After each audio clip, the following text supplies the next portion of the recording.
All right, guys, we got a building collapse here in downtown Bruceton. Just had a pretty good little windstorm come through here. Looks like it got the roof off this building here.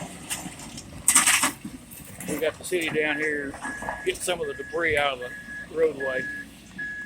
This was the senior citizens building in downtown Bruceton.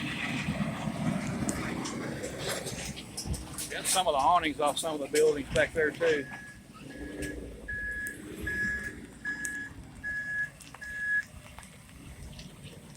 Good over that way. I'll look over and see.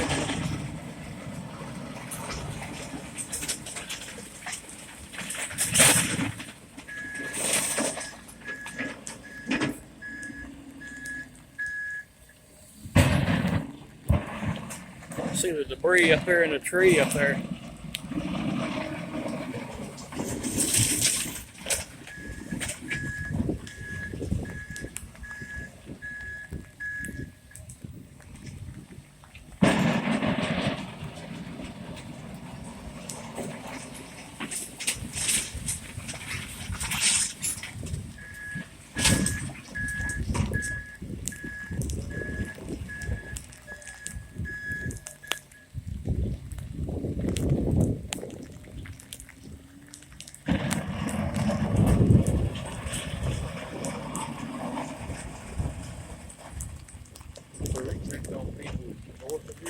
I don't know if the county has or not.